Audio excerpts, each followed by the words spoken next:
بسم الله، الحمد لله، والصلاة والسلام على رسول الله. اللهم يا حي يا قيوم برحمتك نستغيث، أصلح لنا شأننا كله ولا تكلنا إلى أنفسنا طرفة عين أبدا. يا ربي پروردگارا ئێوارە وەختەیەکە و ئێمە لەسەر خوانی دوعای تۆ کۆبوونەتەوە. پەروەردگارە دەستی زەلیلیمان بۆ تۆ بەرز کردوێتەوە و هانامان بۆ تۆ هێناوە. خوای گیان ئێمە ئەم دەستانە بەرز ناکەینەوە وەکو دوعا و ئەم دەستانە پان ناکەینەوە لە بەردەم هیچ کەس و مرۆڤێکدا، تەنها لە بەردەم گەورەی تۆدا نەبێ. پەروەردگارە سەری دوعامان بۆ هیچ کەسێ نەوی ناکەین، تەنها بۆ تۆ نەبێ. پەروەردگارە ئێمە ئەگەرچی دەستمان ڕەشە بە گوناه، ئەگەرچی ئەو زمانەی دوعای پێ ئەەکەین خوایە ڕەش بووە بە گوناه، خوایە ئەگەرچی ئەو چاوانەی کەوا بۆ تۆیان بەرزەکەینەوە لە کاتی دوعادا، پەروەردگارە ڕەش بوون بە گوناه، بەڵام ئێمە لە بەردەم ڕەحم و میهرەبانی تۆیە وەستاوین. ئێمە دەزانین کە میهرەبانی تۆ ئەوەندە زۆرە، ئەگەر دوعاکەین و بپاڕینەوە بە گوناهەکانمان، تۆ بەهانامانەوە دی. پەروەردگارە لەم عەبدە گوناهکارانە ببوورە، یا ڕەبی خوایە لە گوناهەکانمان ببوورە، خوایە لە گوناهە گەورەکانمان ببوورە، پەروەردگارە لە گوناهە بچووکەکانمان ببوورە، خوایە لەو گوناهانە ببوورە کە بە ئاشکرا کردووە. پەنا ئەگرین بە تۆ خوایە لەو گوناهانەی کە بەنهێنی کردووە، خوایە لەو گوناهانەمان ببوورە کە بەنهێنی کردومانە، کە کەس نازانێت، تەنها نەفسی بەدکاری خۆمان و تۆ نەبی. پەروەردگارە ئێمە عیبەکانمان زۆرە و چاوەڕێی شاردنەوە لە تۆ ئەکەین، سەتری عیبەکانمان کە. پەروەردگارە واللهی خەڵک ئەگەر بە دڵ و دەروونی ئێمە بزانێ چی لە ناخماندایە، ئێمە چەند خراپین، واللهی کەس ئامادە نییە سەلاممان لێ بکە.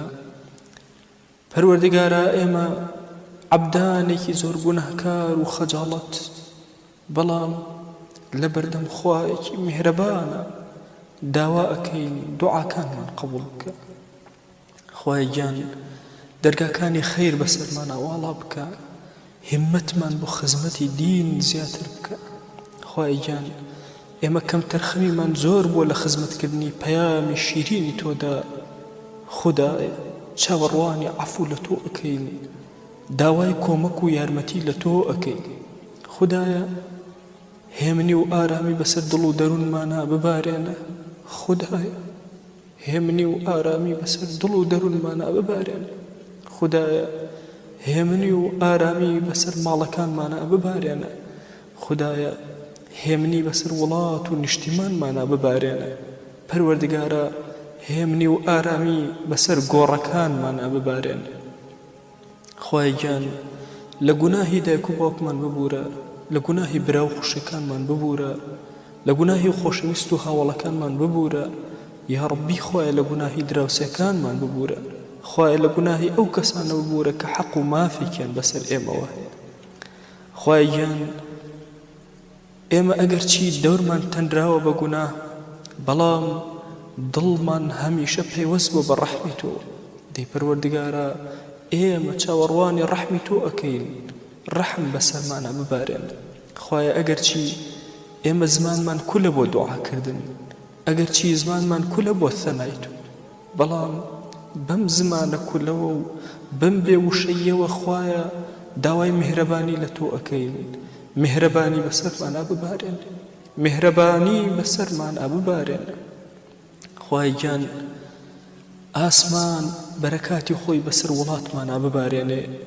ئێمە داوات لێ ئەکەین پەروەردگارە بەرەکاتی ئاسمان بەسەر شار و نیشتیمانی ئێمەدا ببارێنە. خوای گیان داوات لێ ئەکەین بەرەکاتی ناو زەوی یا ڕەبی پەروەردگارە بۆ ئێمە بێنە دەرەوە. یا ڕەبی خوایە کانیاوەکانمان هەڵقوڵاوکە، خوای گیان زەوی و زارمان پڕ بەرەکەت بکە. خوای گیان داوات لێ ئەەکەین ڕزقی حەڵاڵمان بدەرێ ئەوەندە حەڵاڵمان بدەرێ خودایە محتاجی حەڕام نەبین خوایە لە هەموو شتێکە تێرمان کە بە حەڵاڵ هەتاوەکو دەست نەبین بۆ حەرام خودایە ئێمە زەمانێکە گوناهەکەین و گوناهە بەرزەکەینەوە زەمانێکە چاومان بڕیوەتەوە ڕەحمی تۆ پەیتا بۆ ئێمەدا ئەبەزێ دەی پەروەردگارە ئەم دوعایانەی کە ئەیکەین لێمان قبوڵ کە خوای گیان ئێمە گوناهانێکی زۆرمان بەرز کردوێتەوە تۆش ڕەحم و بەزەی و میهرەبانی و لێبوردەیت پەیتا بۆ ئێمە ناردووە دەی خوای گیان چۆن لە گوناهەکانمان بورایت چۆن بەزەیت بەسەرمانە داباران ئاواش خوایە ئەم دوعایانە کە بەرزی ئەەکەینەوە بەم ئێوارە وەختە بۆ تۆ خودایە لێمان قبوڵ بکە یا ڕەبی پەروەردگارە ئەوەی کە ئێستا گوێ لە دەنگی ئێمەیە یا ڕەبی خوایە لەسەر جەم گوناهەکانی ببورە یا ڕەبی خوایە لەسەر جەم گوناهەکانی ببورە خوایە گیان پەنا ئەگرین بە تۆ لە موسیبەتەکانی دنیا خوایە موسیبەت مەخەرە ناو دینمانەوە خوایە موسیبەت مەخەرە ناو دینمانەوە خوای گیان محتاجی ناکەسمان مەکە زەلیلی سەر جێگەمان مەکە ئەسیری دەستی کافرانمان مەکە یا ڕەبی پەروەردگارە ئێمە بەرگەی میحنەتەکان ناگرین بە منحەتەکان دڵمان ئاوەدان کەرەوە خوای گیان بمان کەرە خزمەتکارێکی ڕاستەقینی ئەم دینەت خوای بمان کەرە خزمەتکاری ڕاستەقینی ئەم دینەت خوای وهەمان لێ بکە کە لەزەت لە نوێژەکانمان بکەین لەزەت لە تاعەت و عەبدایەتیمان بکەین خۆشی و چێژ لە دینداریمان ببینین خوایە کۆمەکمان کە جوانترین جۆری عەبدایەتی بۆ تۆ بەرزکەینەوە خوای گیان محەبەت و خۆشەویستی لە بینی دڵی موسڵمانانە زیاتر بکە یا ڕەبی خوایە ئەو فکرانی کەوە لە کوردستانە هەن خوایە بەزەی بەسەر هەمویانە ببارێنە خوای گیان دڵی سۆفی و سەلەفیەکان یەکخە دڵی حیزبی و لا حیزبەکان یەکخە خوایە ئێمە هەمومان پێکەوە ئەمانەوێ خزمەت کەین ئەمانە هەمووی مەدرسەی ئیسلاحین یا ڕەبی خوایە بمان کەرە خەڵکانێکی ساڵح تا بتوانین ئیسلاح بکەین خوای گیان داوات لێ ئەەکەین و پەنا ئەگرین بە تۆ یا ڕەبی خوایە داوات لێ ئەەکەین کە لە گوناهی غەیبەتمان ببووری پەنا ئەگرین بە تۆ خوایە لە غەیبەتێک کە کردومان خوایە داوات لێ ئەەکەین غەیبەتی هەر کەسێکمان کردووە لە گوناهی ببوور خوایە دەرەجاتی عالی بکە خوایە همەتی زیاتر کە بۆ دین خوایە ئێمە لەسەر ماڵ و سەروەت و سامان لەسەر خزمەتکردنمان بۆ دین تووشی غەیبەتی یەکتر ئەبین ئێمە لە زەمانێکە ئەژین زمانمان ڕەش بووە بە غەیبەت یا ڕەبی خوایە غەیبەتی هەر کەسێکمان کردووە لە گوناهی ببوورە بەزەی خۆت بەسەریا ببارێنە خوای گیان ئێمە عەبدانێکی زۆر گوناهکار خوای گیان چاوەڕێی ڕەحم و میهرەبانی تۆ ئەەکەین دەی پەروەردگارە بە میهرەبانی خۆت لە گوناهەکانی غەیبەتمان ببوورە خوایە ئەگەر لە ژیانمانە کیبرمان کردووە ڕۆژێ لە ڕۆژان لێمان ببوورە تووشی عوجب بوون لێمان ببوورە خوای گیان بێئەدەبیەکمان لە خزمەت تۆیە بەرز کردوتەوە عەفومان بکە خوای گیان داوات لێ ئەەکەین بە گەورەی خۆت ئەم ئومەتی ئیسلامی خوایە ڕزگار کە لە میحنەتەکانی خوایە ڕەحم بە عولەمای ئەم وڵاتەی ئێمە بکە ڕەحم بە مامۆستایانی ئاینی یا ڕەبی خوایە لە کوردستانە بکە دڵەکانیان یەکخە قەڵەمیان یەکخە ماڵیان یەکخە یەک هەڵوێستیان کە خوایە حیزبایەتی لە بینیانە مەهێڵە یا ڕەبی خوایە بیان کەرە خزمەتکاری ڕاستەقینەی ئەم پەیامە شیرینە خوای گیان علمیان زیاد کە خوای گیان فەهمیان زیاد کە خوای گیان عەمەل و کردەوەیان زیاد کە خوایە بیان کەرە خزمەتکارێکی ڕاستەقینە دڵیان پێوەستی خۆت کە خوایە دڵیان پێوەستی خۆت کە یا ڕەب العالەمین خوایە دڵیان پێوەستی خۆت کە یا ڕەب العالەمین خوای گیان ئێمە هەموو ئەمانەوێ خزمەتی ئەم دینەی تۆ بکەین نازانین چۆن نازانین چی بکەین وەلێ هەمومان تاکە ڕێگایەکە گرتومانەتە بەر بریتە لەوەی چاوەکانمان بەرزەکەینەوە و سەیری میهرەبانی و ڕەحمی تۆ ئەکەین دەی خوایە ئێمە دڵەکانمان دوورە لە یەکەوە تۆ بە گەورەی خۆت دڵەکانمان یەکخە خوایە دڵەکانمان یەکخە خوایە دڵەکانمان یەکخە خوای دڵمان پڕکە لە محەبەت و خۆشەویستی بۆ موسڵمانان خوای دڵمان پڕکە لە محەبەت و خۆشەویستی بۆ موسڵمانان خوای گیان داوات لێ ئەکەین ڕەحم بە هەژارەکانمان کرد خوایە ئەگەر ئێمە هەڵە و کەم و کوڕێکمان هەیە لە خزمەتی هەژارەکانمانە یا ڕەبی خوایە داوات لێ ئەکەین بە گەورەی خۆت خوایە لێمان ببوورە خوای ئەگەر هەژارێک لەم نیشتیمانە ئێمەدا بێشی و نان سەری نایەوە و ئێمەش کەم دەرخەم بووین خوای گیان لە گوناهەکانمان ببوورە خوای ڕزقی هەژارەکانمان زیاد خوایە ڕزقی هەژارەکانمان زیاد پەروەردگارە ئێمە هەژارێکی زۆر لەم وڵاتی ئێمەدا هەیە ئێمە بێ ئاگان لێ ئێمە غافڵین خوای ئەگەر ئێمە ئیسرافێکی زیادمان کرد تەجاوزمان کرد لە حەدی خۆمان هەژارێکیش پێویستی بە شتێکی ئێمە بوو ئێمە لێمان گرتەوە خوای عەفومان بکە خوای دڵی دەوڵەمەندەکانمان وەها لێ بکە هەمیشە خزمەتی هەژارەکانمان بکە پەروەردگارە ئێمە داوات لێ ئەکەین بە گەورەی خۆت بە میهرەبانی خۆت خوای ئێمە نەخۆش و دەردەدارمان زۆرە لە وڵاتی خۆمانە خوایە دەردەکانیان بۆ بکەرە کەفارەتی گوناهیان خوایە ئارامی بۆ دڵیان بنێرە یا ڕەبی خوایە ئارامی بۆ دڵیان بنێرە پەروەردگارە داوات لێ ئەکەین بە ناوی جوانت بە صیفەتی بەرزت بە ئیسمی عەزەمت پەروەردگارە شیفای عاجل بۆ نەخۆشەکان بنێرە خوای گیان ئەوانەی تووشی نەخۆشی درێژخایان بوون ئەوانە دەستەکانیان زۆر بۆ لای تۆ بەرزەکەن خوای ئەوانە کەس شک نابن تۆ نەبێ کێ دەوایان کرد کێ شیفایان بۆ بنێرە غێری تۆ نەبێ دەی پەروەردگارە شیفایەکی عاجلیان بۆ بنێرە یا الله خوای گیان ئێمە قەرزارێکی زۆرمان هەیە و دەستی زەلیلی بۆ تۆ بەرزەکەنەوە خوای گیان قەرزەکانیان پەروەردگارە بۆ بدەرەوە تۆ دەوڵەمەندی ئەنتە الغەنی ونحن الفقراء خوای گیان بە گەورەی خۆت بە میهرەبانی خۆت قەرزی قەرزارەکانمان یا ڕەبی خوای لەسەر شانیان سووک کرد خوای گیان هیدایەتی خوشکانمان بدە هیدایەتی ئافرەتانمان بدە خوایە هیدایەتی ئافرەتانمان بدە خوایە پۆشتەتریان کە حجابیان باشتر بکە خوایە ئەوانەی کە ئیلتیزامیان بەم دینەوە کردووە حجابەکەیان تند و تۆڵتر کە ئەوانەی حجابیان نەکردووە خوایان دڵیان کەمەند کێشکە بۆ لای حجاب پەروەردگارە ئێمە میلەتێک بووین شەرەفتیانمانە زۆر گەورە خوای ئێمە میلەتێک بووین ئافرەتەکانمان زۆر داپۆشرا بوون خوای ئەمێستا ئەلمانیەتێک ڕووی کردوتە وڵاتی ئێمە کچەکانی بەرەو خراپەکاری بردوین بەرەو خۆ دەرخستن و سفوری بردوین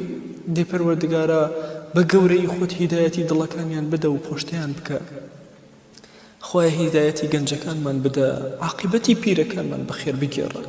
تو گەورەی خۆت لەم دنیای دەرمان مەکە بە ئیمانەوە نەبێ لەم دنیای دەرمان مەکە بە شایەتومانەوە نەبێ خوای لەم دنیای دەرمان مەکە بە شایەتومانەوە نەبێ یا ڕەبی پەروەردگارە دڵمان پڕ نور کە خوای گیان ماڵمان پڕ نور کە خوای وڵاتمان پڕ نور کە خوای گیان داوات لێ ئەکەین بە گەورەی خۆت دڵەکەمان پڕکە لە خۆشەویستی قورئان ماڵمان بڕازێنەرەوە بە قورئان خوایە وڵاتمان بڕازێنەرەوە بە حکمی قورئان خوای گیان قورئان بکەرە هاوڵی ناو گۆڕمان پەروەردگارە داوات لێ ئەکەین قورئان بکەرە شەفاعەتکاری ڕۆژی مەحشەر خوای گیان داوات لێ ئەکەین بە ناوی جوانە بە صیفەتی بەرزە بە ئیسمی عەزەمە خوای بەزەی خۆت بەسەرمانە ببارێنە خوای گیان هەر کەسێک خزمەتێکی ئەم وڵاتەی ئێمە ئەکات ئەیەوێت پەیڕەوی دینەکەی تۆ بکات لە نەفسی خۆیە لە ماڵی خۆیە لەگەڵ دەور و بەردا لە حکمڕانیدا خوای تەوفیقی بدە خوای هەر کەس حورمەتی دینەگرێ حورمەتی زیاترکە ئەوەی بێڕێزی بەرامبەر بەم دینە ئەکا یا ڕەبی پەروەردگارە ئەگەر جێگەی هیدایەتە هیدایەتی بدە جێگەی هیدایەت نێ لە کۆڵی ئەم میلەتێ بخەرەوە یا ڕەبی خوای داوات لێ ئەکەین ڕەحم بە مردووەکانمان بکە خوای ڕەحم بە مردووەکانمان بکە هەموو گۆڕستانەکان پەروەردگارە چاوەڕێی دوعای زیندووەکانن دە پەروەردگارە ئارامی و میهرەبانی بەسەر گۆڕەکانیانە ببارێنە یا ڕەبی خوایە ئێمە وەڵڵاهی بە زمان ئەمانەوێ حکمی دینەکەی تۆ ببینین خوایە دڵمان بۆ خۆشەویستی تۆ ئەشنێ یا ڕەبی خوایە تۆ خۆت شاهیدی کە ئەزانی ئەم میلەتەی ئێمە خدا و پێغەمبەری خدا صلی الله عليه وسلم لە دڵیانە زۆر شیرینە دەی خوایە لە کردەوەیانە شیرینی بکە یا ڕەبی خوایە لە کردەوەیانە ڕەنگی پێ بدەرەوە خوای گیان کردەوەکانمان وها لێ بکەوە موافقی شریعەت بێ خوایە هیدایەت و ڕێنموویمان کە بۆ چاکەکاری خوایە هیدایەت و ڕێنموویمان کە بۆ چاکەکاری یا ڕەبی پەروەردگارە ئێمە گوناهی زۆرمان کردووە ئێمە چاکەیەکمان نییە کە بیکەینە وەسیلەیەک لە بەردەم تۆیە پەروەردگارە کە دوعاکان قبوڵکەی بە کۆڵی تاوانەوە هاتووین خوایان تەنها تاوانەکان ئەتوانین بکەینە وەسیلەیەک کە تۆ بەهۆیەوە ئەم دوعانەمان لێ قبوڵکەی دەی خوایان خۆشەویستەکە دوعادی داوە کە ئەگەر کەسی تاوانبار هاتە سەر بەرماڵ و ڕووی کردە دەرگانەکەی تۆ بە لەبەیکە وە سەعادەیکە جوابی ئەدەیت دەی خوایە ئێمە لەوانە قبوڵکە کە دەست بەرزەکەینەوە تۆ بە لەبەیکە وە سەعادەیکە جوابمان ئەدەیتەوە خوایە گیان ئێمە گوناهی زۆرمان کردووە چاوەڕێی میهرەبانی تۆی واللهی بە ڕەحمتە ئەنازین خوایە بە ڕەحمی تۆیە ئەنازین خوایە کردەوەیەکمان نییە کە پێی ئەبنازین بەڵام بە ڕەحمی تۆیە زۆر ئەنازین دەی خوایە دوعاکانمان قبوڵکە